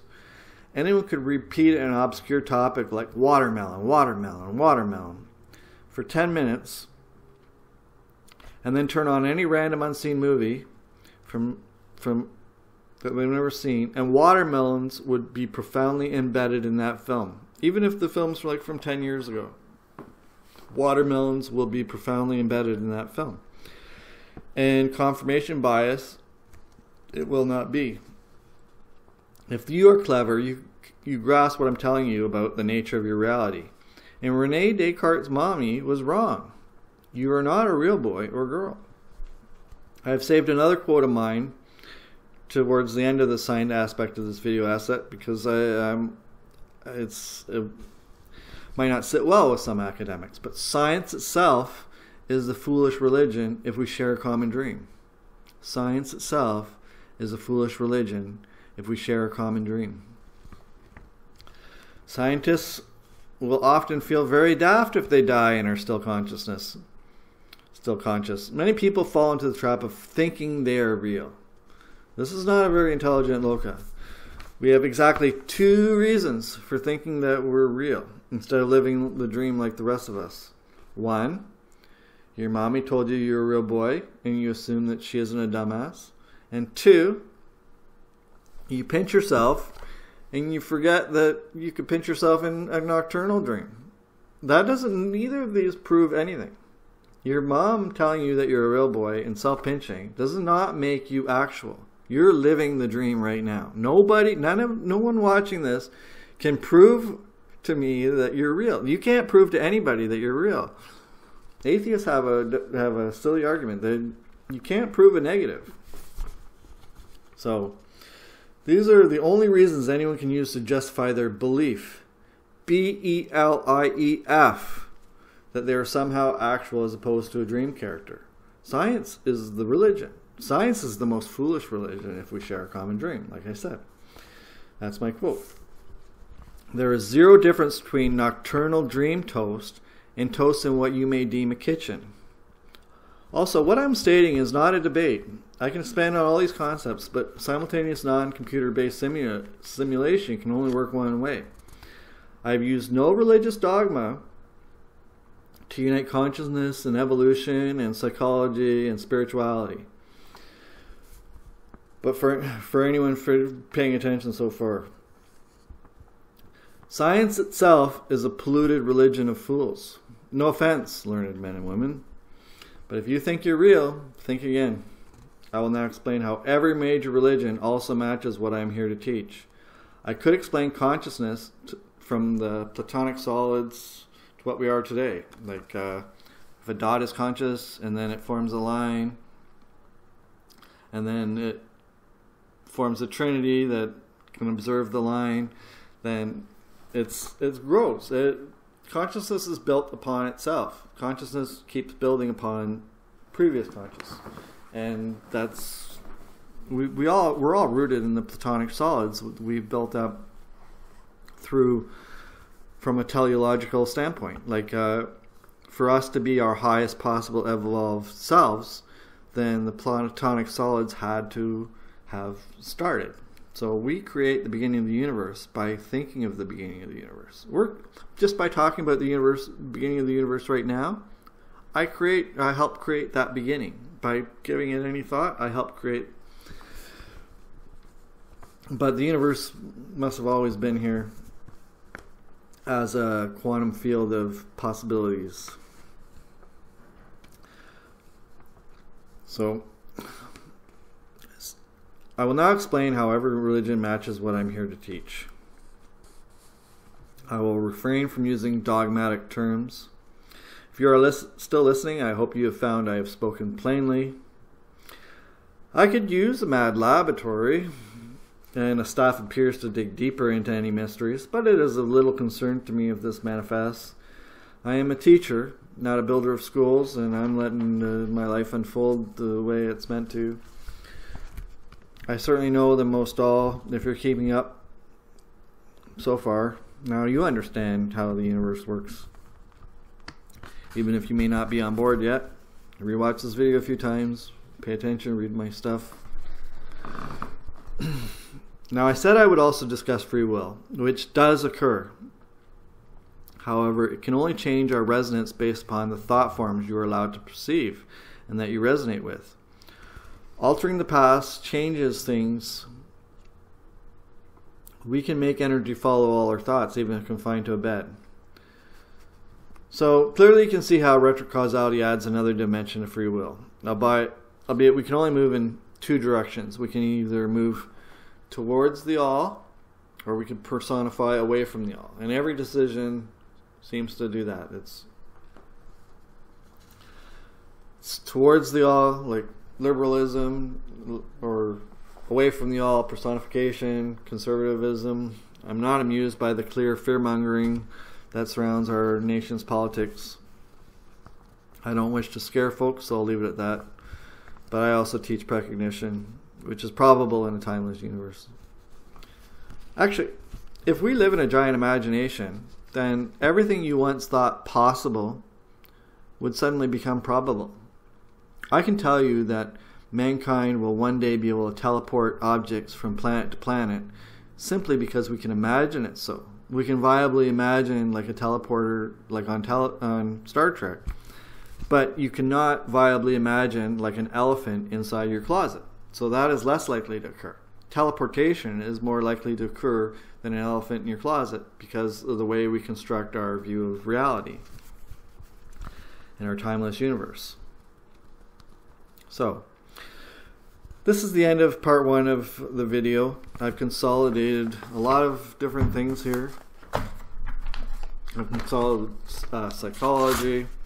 I've taught consciousness. I've taught I've taught consciousness as memory, simultaneous memory. I've taught mass consciousness. I've taught how the ketchup bottle gets personified away from the group ketchup bottle consciousness by drawing a Bernardo Kastrup type mustache on it. And I've taught how evolution works. Charles Darwin was wrong. There's tell us Aristotle's view was right. I've explained psychology, how every word in the sentence is a trigger word that you're learning simultaneous to now. I've aligned it with spirituality, positive thinking, prayer, and all the major religions. I guess I can get into. But expectation or faith runs it all, if you've been keeping up.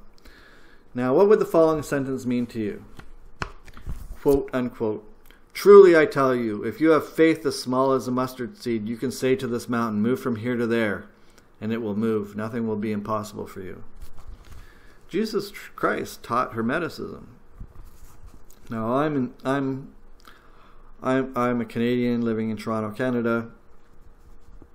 So, the major religion here is Christian, but I can match quantum retrocausality memory to all major religions, and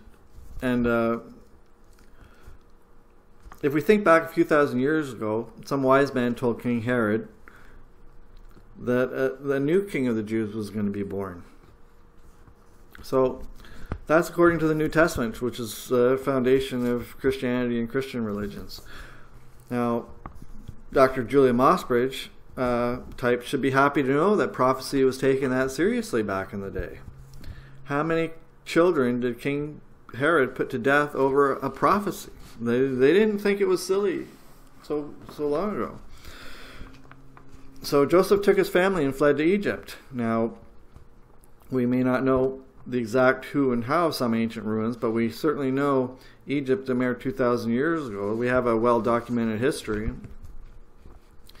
We know Plato and Pythagoras and other historical scholars like Aristotle had access to people that had attended Egypt and the mystery schools and whatnot, the Hermetic universities in Egypt.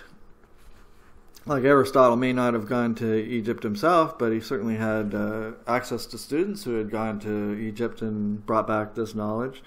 So when he tells us about teleology, was that from him or is that from an ancient civilization? So we know Jesus' family fled to Egypt to avoid King Herod. Now, Egypt was the center of all knowledge back then, with the great Library of Alexandria in Egypt. And the Library of Alexandria was in the prime of his life when Jesus was born. Maybe Jesus lived at the Library of Alexandria for a few years and studied all this. It was built centuries before Jesus was born and survived centuries after his death until finally succumbing to several fires. It's sad that so much knowledge was lost to the world. Pushback. Due to my language and geographical location as a Canadian living in Toronto, Canada, I speak first of the Christian religion and its sister religion of Islam.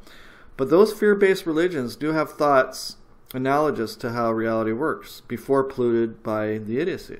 So Gnosticism is closer to the truth. I can't say Jesus was any different than you, because you are going to evolve into God, just like any self-respecting toaster. Your soul, I don't like using dogmatic terms like soul. Your soul is merely your linear time perceived memory from lifetime to lifetime. It's your, I don't want to say ego, because your ego alters, but after death you can retain your ego to and worldview. That's actually my view of worldviews, as because your personification that's you now will exist forever as a simultaneous event. Like every memory that makes you you is simultaneous to 1,000,000,001 years from tomorrow. Like you could rewatch your life from beginning to end if you're so inclined after you die. So Egypt had a lot of knowledge lost to primary elements of water and fire. So Thoth/Hermes, an ancient scholar, founded the schools in Egypt to teach the lost knowledge before it was lost forever. Dr. Sigmund Freud told us Moses was likely King Tut's daddy, and that the Great Pyramids were ancient ruins by the time King Tut was born. So Moses was Akhenaten from that era. Moses actually means son of. So Tutmosis would mean son of Moses, etc. I also fully understand and teach the mechanisms for the Great Pyramids of Egypt were never tombs. They were static electricity devices, which is not really much of a topic for this video essay, but basically the base of the pyramid created hydrogen, which carried static electricity. Their static electricity, while we capitalize on AC/DC electricity, the ancients seemed to capitalize on static electricity. Tribal electricity, they would the hydrogen would carry the static up like a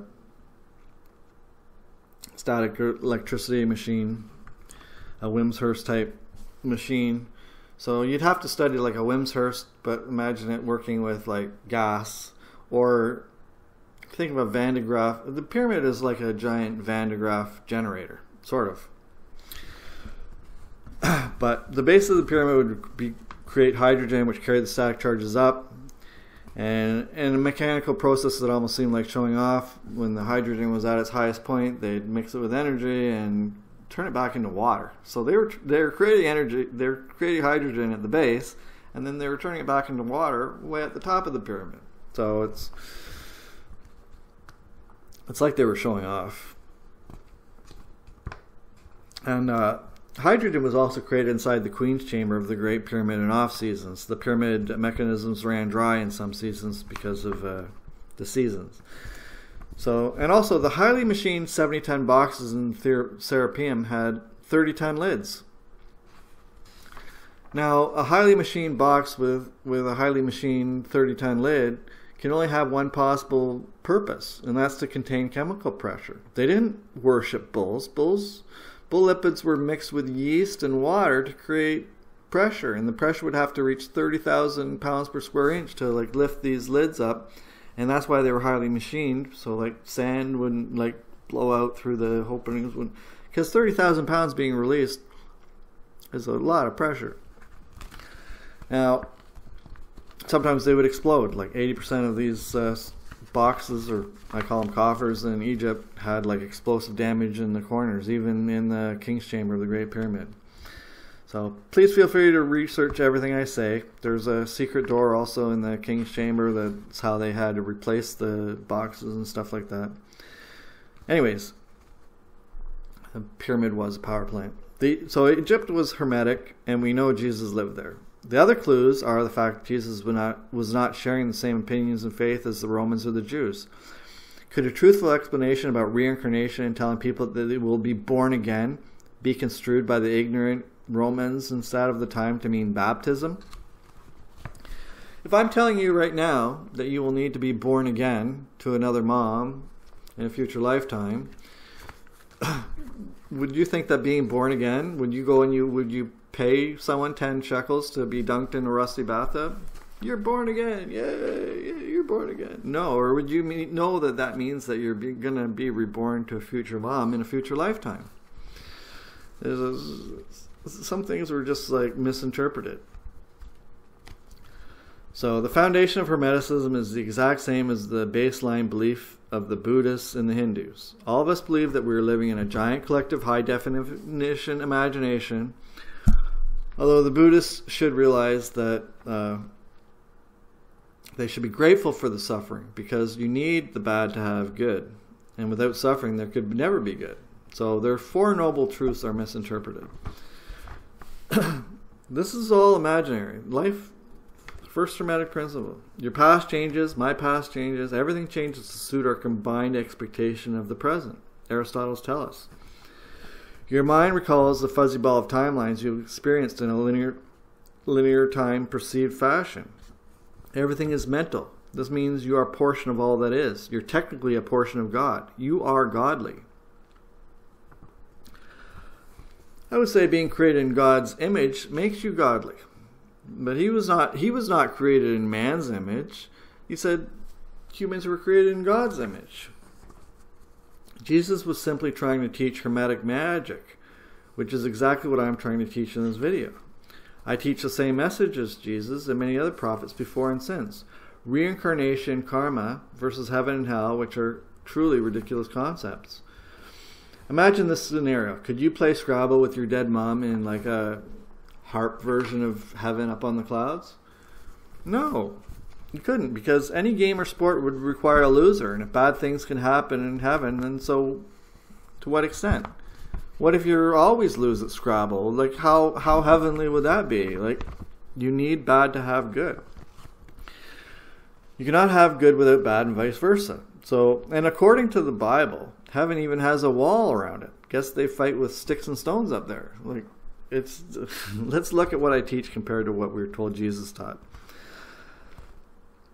So let's look at another fundamental flaw with Christian Catholic thinking. Again, if you're examining this line from Scripture, if you had faith as small as a mustard seed, you could say to this mountain to move from here to there, and it would move.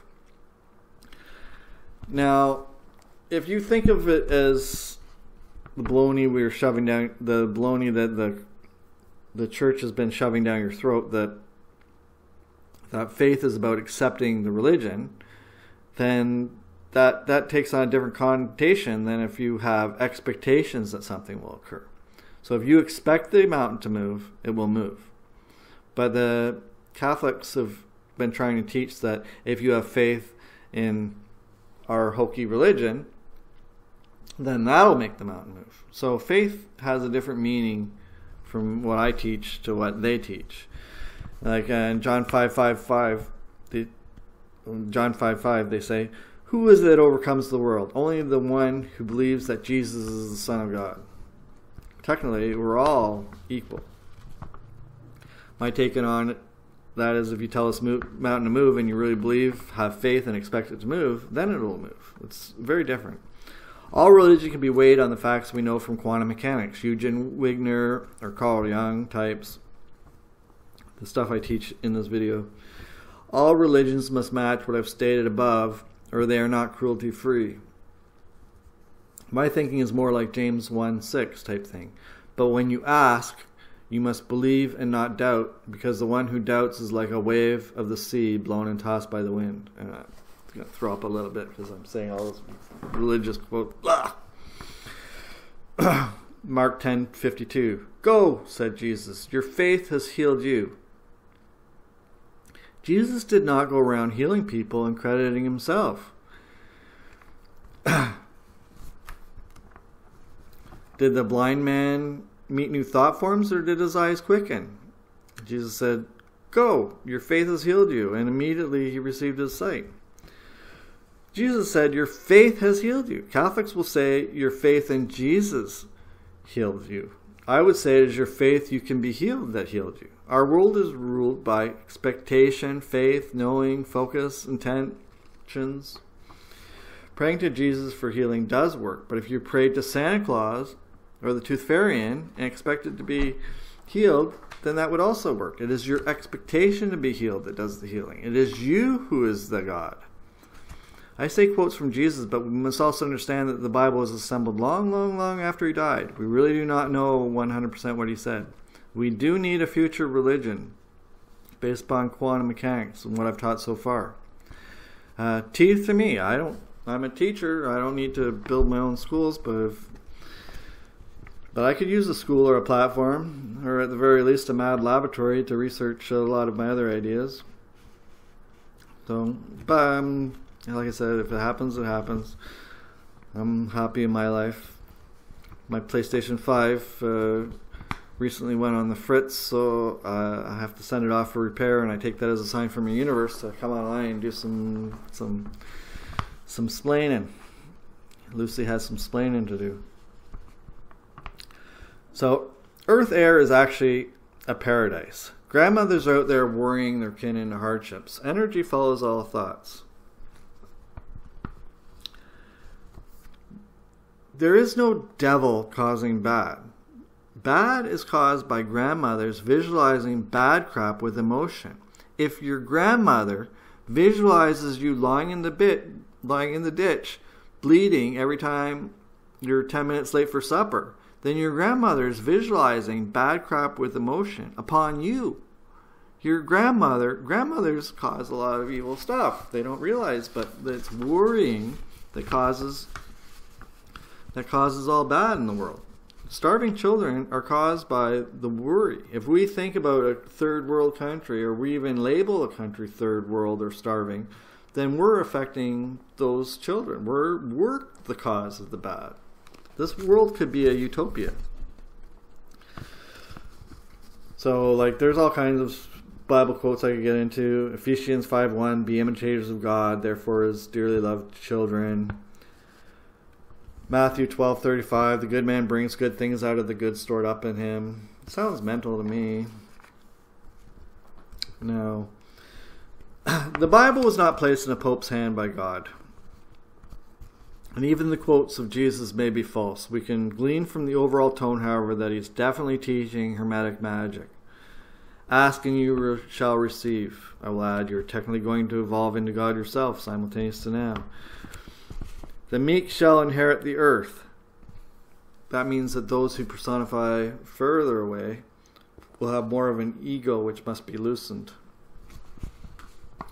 Man is created in God's image. We are all creators. Catholics, Christians think this God means God is man.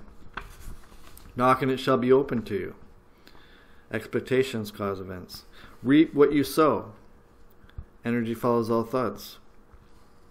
If you had faith as small as a mustard seed, you could make the mountain move.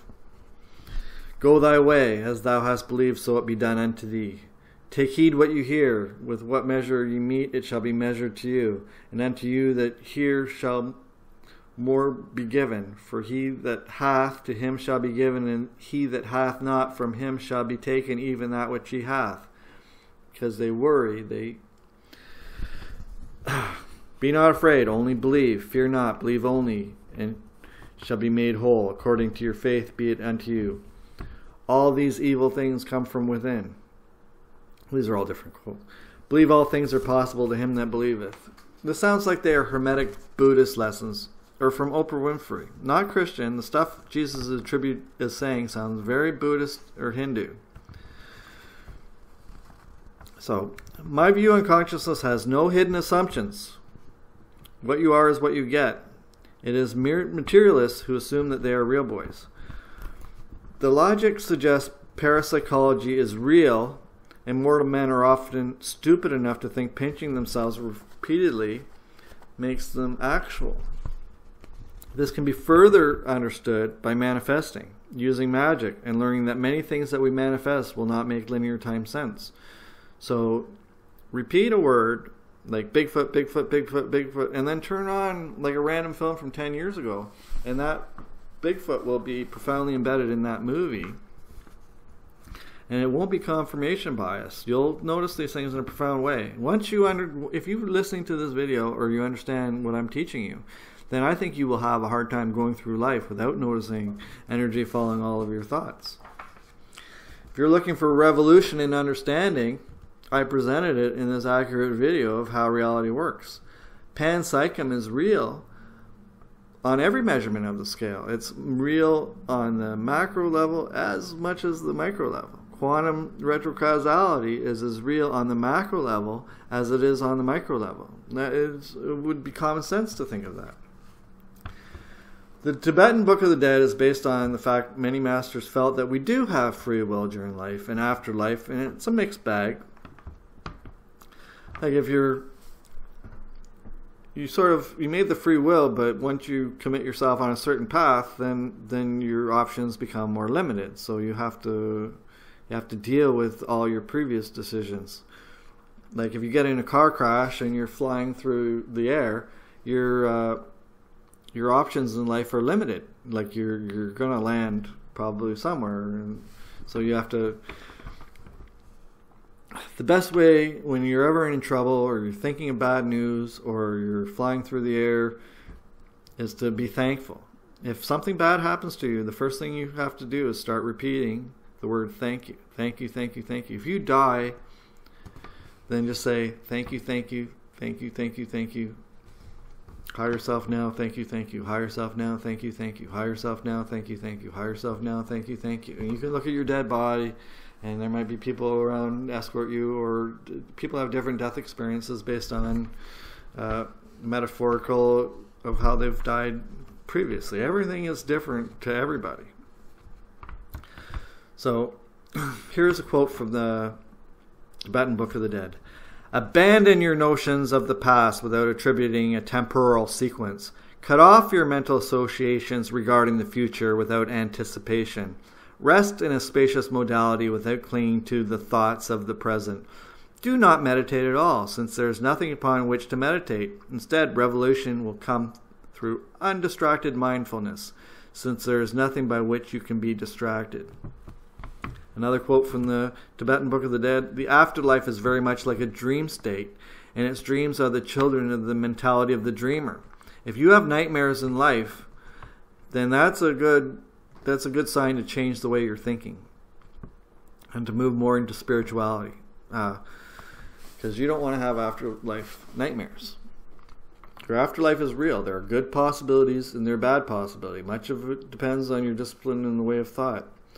I'm Wayne Hilborn. I've just consolidated consciousness, mass consciousness, evolution, psychology, spiritual, positive thinking, prayer, and all of the major religions in this video.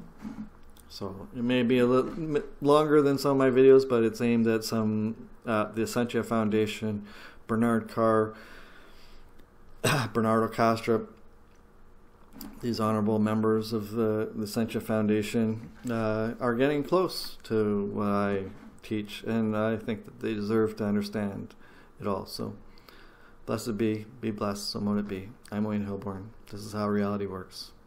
Namaste.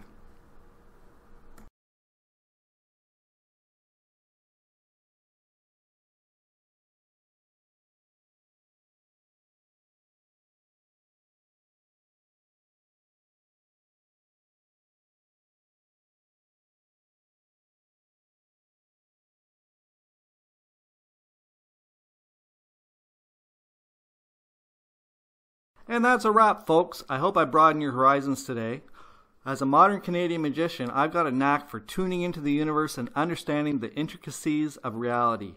From healing to life coaching and fitness instruction, I'm your go-to guy for a holistic approach to well-being. If today's topic struck a chord with you, send some positive vibes out in the universe. And while I don't ask for personal donations, your generosity could help elevate the quality of my future content and publications. Whether through Patreon, direct support, or local collaborations, your contributions are greatly appreciated. Remember, folks, it's all about that water deficit. Dry fasting holds the key to shedding those pesky pounds, and I'm here to debunk the myth that exercise is the be-all and end-all for our weight loss. Forget about calorie counting. It's all about tapping into that 7% water in our fat cells and saying goodbye to them forever. And let's not forget the other nugget of wisdom I bring to the table. The nature of memory is a series of simultaneous events. No brain required to store those precious moments, folks. You'll be conscious forever. If you're hungry for more of what I have to offer, don't forget to hit that like button and subscribe for future updates. Wishing blessings upon you all, and remember, in a universe governed by the mind, worry is the only true evil. Stay positive, stay blessed, and keep spreading the love.